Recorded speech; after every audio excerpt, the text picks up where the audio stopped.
Pozdrav svima. Gukeš je izgubio od Abimanjua Mišre, najmlađeg velemajstora ikad. Ovo je bila jedna sjajna borba dvojice jako mladih igrača. Naravno, svjetskog prvaka Gukeša Domarađua iz Indije i Abimanjua Mišre koji je bijeli iz Amerike, koji je najmlađi velemajstor ikad uspio to ostvariti, mislim, sa nekih 12 godina. Bilo je svakakvih poteza od grešaka do briljantnih poteza i evo, pogledajmo partiju, jako je zanimljivo. E4. Normalan potez slijedi E5, skakač F3, skakač C6, za sada sve uravnoteženo. Nikakva posebna varijanta i sada LC4, što je isto česti izbor kao Ruy Lopez LB5. Slijedi lovac C5. Sada tu imam više mogućnosti, jako često bolji igrači igraju C3, pa imaju neke svoje planove, dok zapravo ipak je Mišra odlučio igrati D3, što je isto u redu potez. Slijedi skakač F6 i sada prvo je on odlučio izvaditi lovca, što je dobar potez. LG5, sada slijedi H6, lovac H4. A6. Crni i bijeli su se lijepo razvili i sada nam slijedi zanimljiva partija. Znači, rohada. I sada vidimo jednu zanimljivu stvar. Bijeli je rohirao na malu rohadu na kraljevu stranu. I sada u slučaju da se igra G5, nakon lovac G3, već crni ima dva pješaka s kojima može napadati i to je crnome dosta korisno jer on još nije u rohadi, pa lako može promijeniti stranu i otići u nekom trenutku u veliku rohadu. Slijedi D6 i sada C3. Lovac A7 i skakač BD2. Bijeli se lijepo razvio, a C3 je potez koji ne samo da napada D4, već i napada B4 i zato se lovac maknuo da ne bi bilo odmah poteza B4. I sada slijedi G5, taj potez koji odmah napada bijeloga, sada lovac G3 i sada skakač H7, prebacivanje skakača i sada s nekim ciljem, za sada se tako čini F5. I sada D4 i sada H5. Kralj crnoga je siguran u centru i pokušava na kraljevoj strani pješacima razbiti obranu bijeloga. Slijedi D5, što je greška, sad ćemo objasniti zašto. Pa ide potez H4. Lovac je zarobljen i sada recimo da se igra ED6. Pada lovac i još kad padne ovaj pješak, pozicija će biti jako loša za bijelog. No, zanimljivo je to što je veliki propust napravio Gukeš, G4. Mišra ima manje vremena, mislim da se jednostavno Gukeš desno ne može cijelo vrijeme igrati tako sjajne partije koje smo vidjeli, ali dalje stvarno nekako razočaravajuće za svjetskog prvaka. Posebno ovaj turnir je sjajno igrao, dok Abimanju Mišra ima oko 3000 performance, što je izvanredno. I sada briljantan potez ED6. Zašto? Opet izgleda čudno. GF3, DC7, napad na damu. Na to je bijeli cijelo vrijeme ciljao i sada kada se dama makne, još se uzima ovaj pješak. Bijeli ima pješaka više, zapravo crni ima konja više, to je figuru laku, dok bijeli ima 4 pješaka. Bijeli je sjajno prošao, crni ima velike slabosti, više nema ni stranu za rohirati. Slobodnjak, lovac H4, dama C2, topovina linije, jako dobra pozicija za bijelog. Slijedi lovac G4, H3 i sada se lovac vraća na E6, pokušaj razmjene. I sada prvo lovac D6, nakon dama D7 i razmjene. Bijeli je još razmijenio figura i zapravo što se partija više bliži kraju, to pješacima vrijednost postaje veća. Slijedi E5 i sada kralj D7, to je potez kojim zapravo crni pokušava zablokirati poziciju, ako je to jako teško. Skakač D4, jedna greška, zašto sada na lovac D4 slijedi CD4. I što sada? Pa sada si je ipak bijeli stvorio neke slabosti, recimo ovaj lovac mu je trenutno dosta loš, dok crni ima dva skakača kojima može napadati puno pješaka. Posebno je tu zatvorena pozicija. I dama D5, sada dama ide na H5, skakač F6, dupli napad i dama F5 šah i jedini potez je sada dama E6. Zašto? Zato što sad dama napada i kralja i skakača.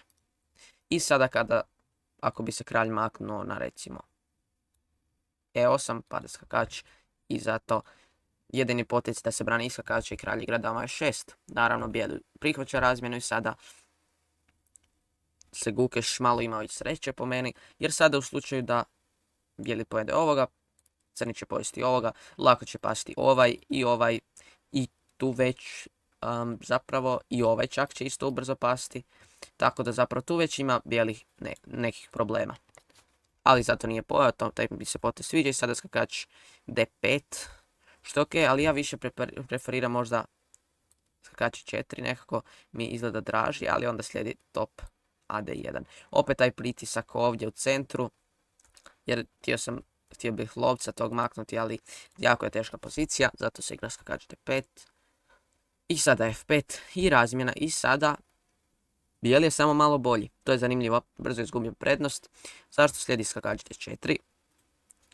Vidimo da je Mišra prebrzo htio sve razmijeniti, a domađač je sad u sjajnoj poziciji gdje ima samo jedan materijal manje. Slijedi top f7, kralj e6, top af1, ovo izgleda opasno, ali zapravo bijeli nema nikakvu konkretnu prijetnju. Slijedi g4 i sada crni i dalje ide po taj svoj plan da razmijeni više skakača za lovca. I sada top g6, velika greška koja rekao bih da je Gukeša skoro koštala bode, iako na kraju ćemo vidjeti što se sve dešavalo, ali ovdje je Mišra mogao puno dobiti. Najbolji potez je top h8. Mislim da je to stvarno jako jednostavan potez. Pa zašto? Zato što ako se top makne na recimo f7, pada pješak na h3. Znači zapravo bijeli mora razmijeniti topovi, nakon razmjene topova, recimo kralj g2. I neka se recimo pojede ovaj pješak i tu je materijal ravnotežen i slijedi nam zanimljiva igra gdje Gukeš ima šanse za remi. Sada slijedi top g6, to je ta greška. I sada top f7, gruba greška. Zašto? Pa zapravo prijeti mat na izgled, znači prijeti top e7, ali skakač brani na e7 što je velika prednost crnoga. I sad treba povesti ovime skakačem i nakon dodatne razmjene, što recimo da bi se to desilo, dodatna razmjena, sada bi materijal opet bio jednak i mislim da bi se brzo Gukeš vratio i mislim da bi čak tu Gukeš imao velike. Ili da, teška igra, ali dobro. Top c8, mislim da je to isto dobar potez i sada nakon top d7 slijedi top h6. Izgleda malo čudno, ali naravno Gukeš je sve isplanirao. Nakon top h6 slijedi kralj d7. Top hg7 i sada top h3, potez kojim se još uzima jednog pješaka. I sada crni ima jako dobru poziciju. Zašto? Zašto trima figurama napada polje c7, dok bijeli trima brani. Znači bijeli zapravo cijelo vrijeme mora držati tu te figure koje mu nisu nešto aktivne, dok crni ima ove dvije sjajne figure koje su aktivne cijelo vrijeme. Slijedi a4, skakač d4, lovac c5 i gruba greška skakač e2 koja je zeznula skroz Gukeša. Nakon toga više kompjuter nije davao prednost njemu. Zašto je to greška? Pa nakon šaha slijedi kralj f1 i nakon recimo skakač ef4 slijedi lovac d4, a što se trebalo odigrati? Pa trebalo se odigrati konj f3. Zašto? Zato da padne još ovaj pješak i to bi puno olakšalo recimo kralj f1 i to bi puno olakšalo uvijek imati tu prijetnju da se pojede skakač ili neki skakač d2 pa opet na e4 i dodatno ili na b3 i opet jednostavno tog lovca pokušati napasti. Sada slijedi nakon ovih par poteza kralj se približava centru i evo razmjena koju smo čekali, ali sada više Gukeš nije u prednosti. Slijedi top g5, kralj e5 i sada pada skakač.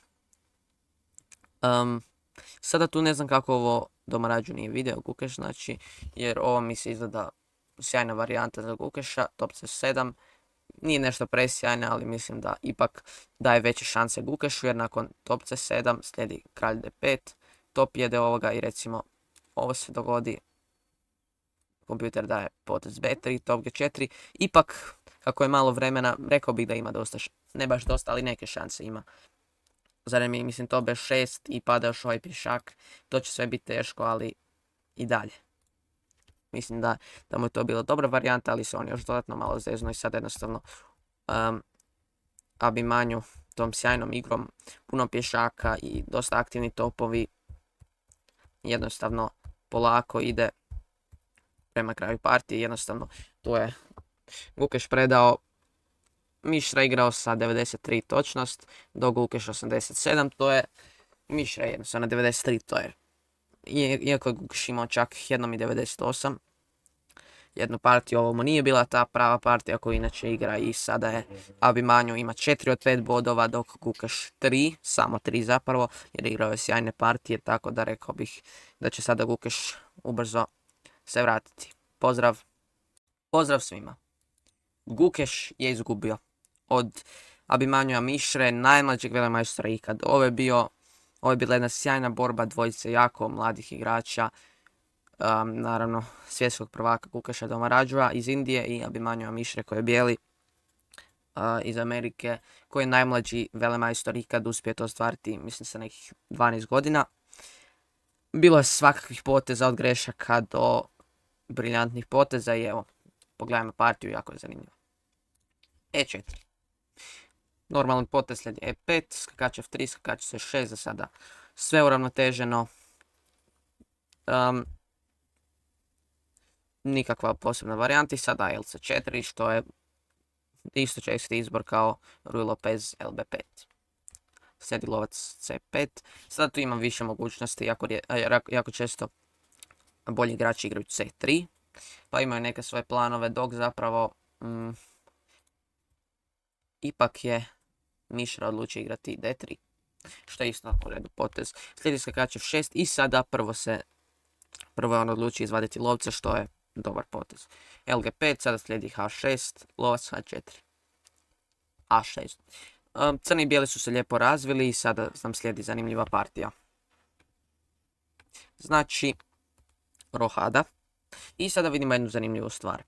Bijeli je rohirao na malu rohadu na kraljevu stranu. I sada u slučaju da se igra G5, nakon lovac G3, već crni ima dva pješaka s kojima može napadati i to je crnome dosta korisno jer on još nije u rohadi, pa lako može promijeniti stranu i otići u nekom trenutku u veliku rohadu. Slijedi D6 i sada C3. Lovac A7 i skakač BD2. Bijeli se lijepo razvio, a C3 je potez koji ne samo da napada D4, već i napada B4 i zato se lovac maknuo da ne bi bilo odmah poteza B4. I sada slijedi G5, taj potez koji odmah napada bijeloga, sada lovac G3 i sada skakač H7, prebacivanje skakača i sada s nekim ciljem, za sada se tako čini F5. I sada D4 i sada H5. Kralj crnoga je siguran u centru i pokušava na kraljevoj strani pješacima razbiti obranu bijeloga. Slijedi D5 što je greška, sad ćemo objasniti zašto. Pa ide potez H4. Lovac je zarobljen i sada recimo da se igra ED6. Pada lovac i još kad padne ovaj pješak pozicija će biti jako loša za bijelog. No zanimljivo je to što je veliki propust napravio Gukeš. G4.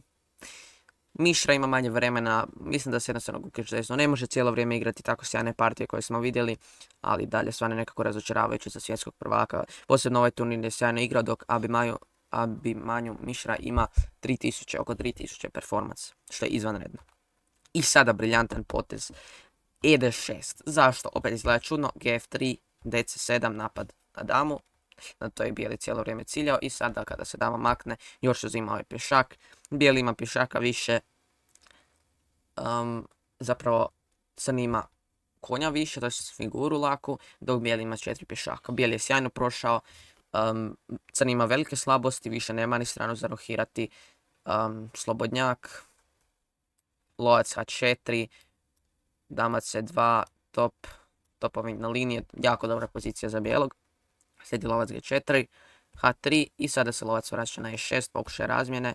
I sada prvo lovac D6, nakon dama D7 i razmjene. Bijeli je još razmijenio figura i zapravo što se partija više bliži kraju, to pješacima vrijednost postaje veća. Slijedi E5 i sada kralj D7, to je potez kojim zapravo crni pokušava zablokirati poziciju, ako je to jako teško, skakač d4, jedna greška, zašto sada na lovac d4 slijedi cd4. I što sada? Pa sada si je ipak bijeli stvorio neke slabosti, recimo ovaj lovac mu je trenutno dosta loš, dok crni ima dva skakača kojima može napadati puno pješaka. Posebno jer je tu zatvorena pozicija. I dama d5, sada dama ide na h5, skakač f6, dupli napad i dama f5 šah i jedini potez je sada dama e6.